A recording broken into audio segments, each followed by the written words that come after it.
We've got the Seattle Seahawks heading to New York to take on the Giants as 1.5 point favorites with a 47 point over under. This is Showdown coverage brought to you by sharpfootballanalysis.com. Let's jump into the slate. So it looks like Saquon Barkley is going to be doubtful for this one. This is what we dealt with a couple slates ago, I believe, when we played with the Giants, and similarly to that slate, we're going to have a tough time fitting in multiple Giants here. So it's going to be Seattle Seahawks heavy, even on the road, even as only 1.5 point favorites. It's just going to be a lot easier to get to your Seattle Seahawks stacks than it is to get to your New York Giants stacks. But something odd about this slate as opposed to a lot of the slates is, once again, we're comfortable playing Daniel Jones on his own. He'll be in a lot of builds if you're running any sort of simulator or you're running any sort of projection system. 5x1s with Daniel Jones will be prevalent on this slate, even though that's not something that you normally see. So not something that you need to omit because of his rushing ability, because of the litany of receivers that they have. It's not going to be difficult for Daniel Jones to find his way into optimal lineups, even on his own. So Saquon Barkley doubtful. Kenneth Walker there at the top, as even though his snap share isn't like tops in the league because of Zach Charbonnet, you still get a massive workload for Kenneth Walker. So 10,800 is extremely fair for him, especially in a game that I feel like the Seahawks could run away with. I think the spread is a little bit low for what we know that Seattle can do when their offense is clicking. It seems like it's clicked at times this year. They just haven't gotten it all together. So it'll be nice to see. This game will be a nice test for the Seahawks to see if they're for real back or not, considering that the Giants defense is pretty good. So Geno Smith right there underneath Kenneth Walker at 10,000. Geno Smith is going to be a fantastic option to stack, especially since DK Metcalf and Tyler Lockett are affordable. 8,800 for DK Metcalf, 8,000 for Tyler Lockett. So Geno Smith will be a pretty popular captain selection. I'll say he'll probably be around 10% roster percentage, maybe 12, something like that. So what you want to do when you're going to play a quarterback, like I'm going to play a lot of Geno Smith, what you want to do in that situation is overstack him, stack him with at least 3 receivers, 3 to 4, preferably, because the projection systems, the simulations are going to spit out a lot of like Geno Smith and 2 receivers, especially like Geno Smith, 2 receivers, and like a Charbonnet or something like that. So it'll be nice to overstack him and just hope for the 300-yard multi-touchdown game that you kind of need in a high-scoring game with a quarterback captain. So if you're going to play Geno Smith, I advise it. Just stack him with definitely at least 2 receivers. Make that a rule, but 3 will differentiate you a little bit. We touched on Daniel Jones there at 9,600.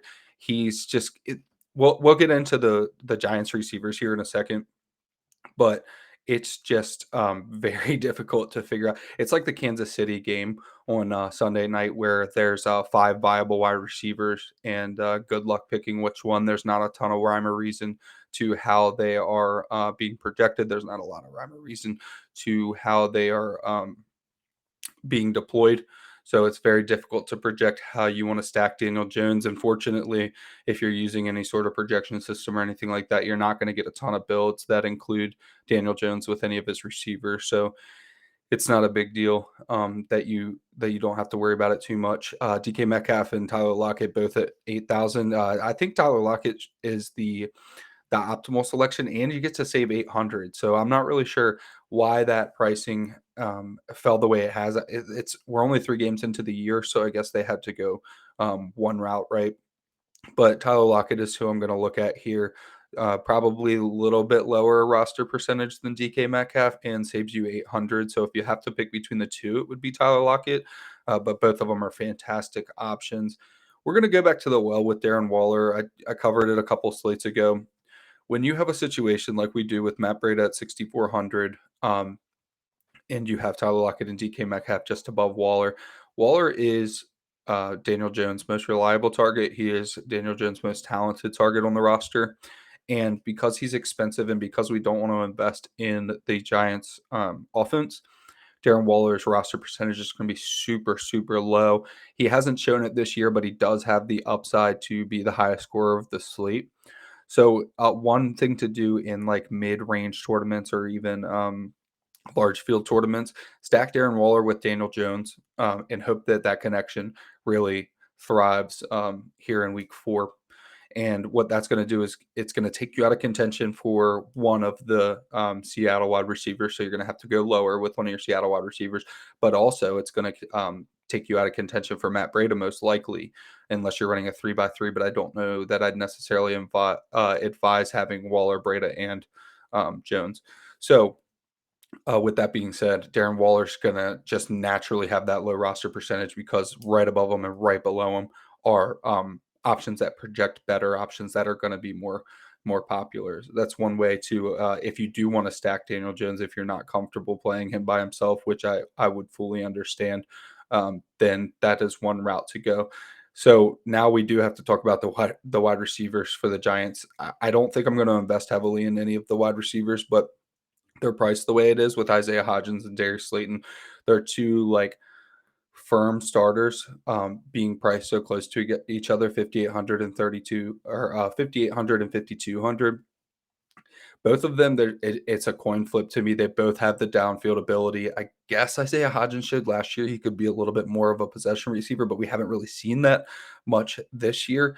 They're both just like large field tournament darts. Like similarly to how you want to stack Daniel Jones with Darren Waller to make your lineup unique, you can single stack Daniel Jones with Isaiah Hodgins or Darius Slayton for that 60-yard bomb, 60-yard touchdown upside. If you capture that, neither of them are going to have the roster percentages that are high enough to, like, if you don't play them and they catch that 60-yard bomb, it's probably not the end of the day.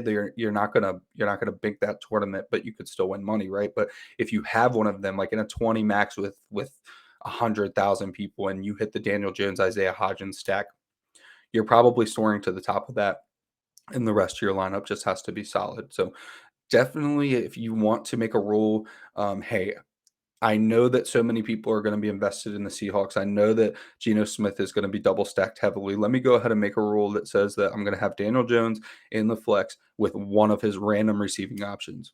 And maybe you omit Matt Breida, or maybe you take your Matt Breida exposure down to like 20%. You want to be under the field on Matt Breida, and you really believe that, hey, I think Daniel Jones is going to connect with one of his receivers. I think that they're going to be playing from behind, which is what I believe. Let me go ahead and make a rule that I have to have Daniel Jones and one of his receivers in every lineup. Brings us down to Jackson Smith and Jigba, who, from a real football perspective, has been impressive in that he broke his hand in the preseason and has missed no time. He was even practicing with a cast one, so missed a little bit of practice, but has been active for all games. And he's gotten progressively better as the season goes on. 5,000 is more of a, all right, I'll play him in like large field tournaments, similarly to how I said earlier. So if you go with Waller, right, that takes you out of contention for Lockett or DK Metcalf. So then you have to go down to somebody like Jackson Smith and Jigba or one of the tight ends. You see Noah Fant's questionable, so we'll talk about that in a second. But that when you play Waller, you take yourself out of contention for one of those top receiving options for Geno, and then you have to go down to a guy like Smith and Jigba.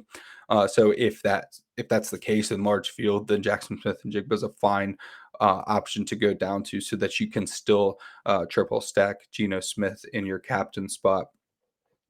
Noah Fant questionable. I don't know that he's doubtful quite yet. He doesn't have the D, so he did not practice on Saturday heading into week 4. So I'm gonna say he's leaning towards not playing. He would have been a fine option at 3,600. But with him being out, I mean, we're gonna have a nice punt play, and like Cody Parkinson would be fine. A fine punt play, someone who's been with the team for a decent a bit of time. It looks like Will Dissly is also struggling with injury, which is going to make Colby Parkinson um, even that much better of a punt play. But Dissly did play in a limited fashion, so quote unquote limited, since it was a Saturday practice, and he was. So he was on the field, so he's more likely to actually play. But with Parkinson and Dissly, they're 50-50 toss up on which one that you want to have your exposure to. we got to get to these receivers for the Giants real quick before we start building lineups. I guess we didn't talk about Charbonnet either. So his usage hasn't been as high as you would have thought, considering he was drafted in essentially the exact same spot as Kenneth Walker a year later. I would like to think that it's going to expand going forward. So in large field, especially at 3,400, especially in a game that I think Seahawks could control, he's definitely worth keeping in the player pool, but he's not a priority, especially not for small field stuff. Definitely not single entry stuff. Definitely not cash. Even though he saves you the salary, his usage just has not been there. He's had an okay snap share, but his actual opportunity rate is just not high enough to trust him.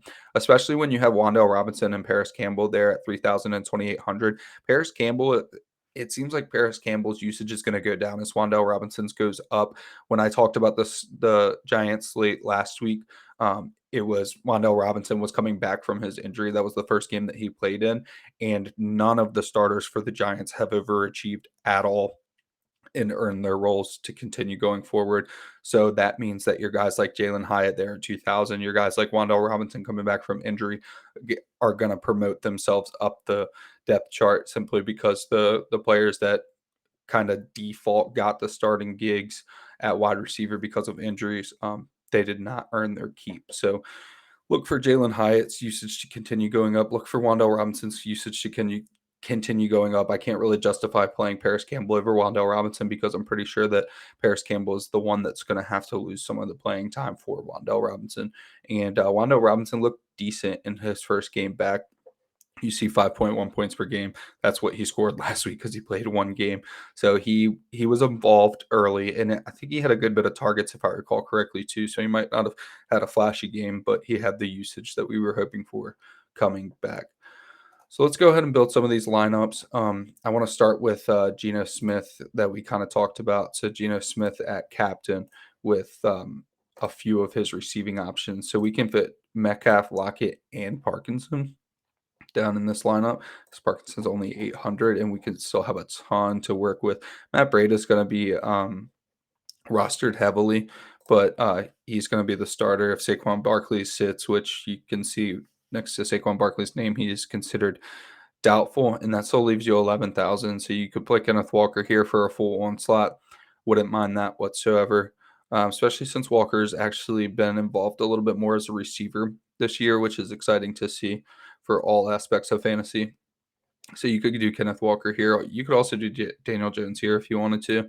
And this is another lineup where you could do a Daniel Jones and Darren Waller, leave 800 on the table. And this is a fantastic lineup for midfield tournaments. So you have Geno Smith at captain, DK Metcalf in the flex, Tyler Lockett, Colby Parkinson, Darren Waller, and Daniel Jones. Still leave 800 on the table. You still get your 4x2 because I do believe that the Seahawks are going to control this game. You get Geno Smith's top two options when he's playing as the captain.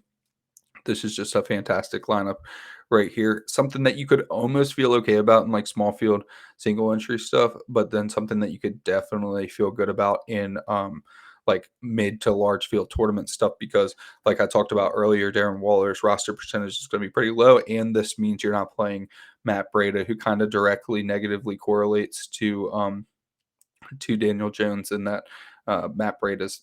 I mean, he should be involved more as a receiver, but frankly, he wasn't involved much at all when he started last week.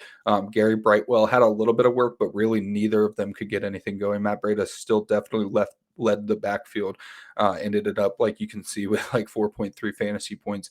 They just could not get the ground game going. So I don't know that I'd be stacking Matt Breida with Daniel Jones. If I'm playing Matt Breida, it's in something like an onslaught, and I just want his volume.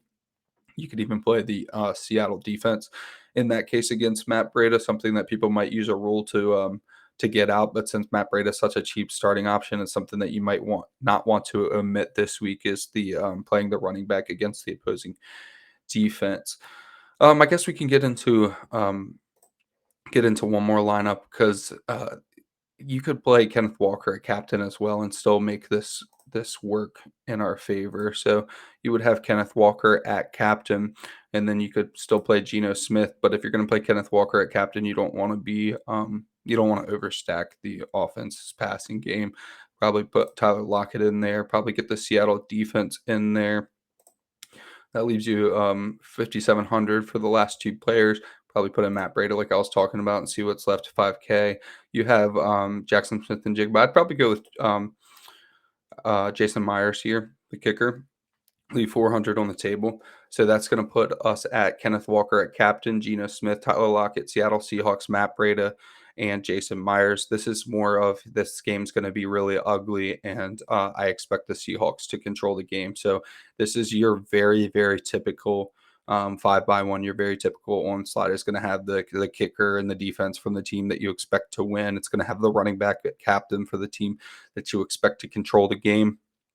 Very standard. This is something that you could play in like single entry small field stuff even, and just cross your fingers and hope that the Seahawks run away with the game. But that's going to do it for today for Showdown coverage, brought to you by sharpfootballanalysis.com. Thank you so much for coming out, and I will catch y'all next time. Peace.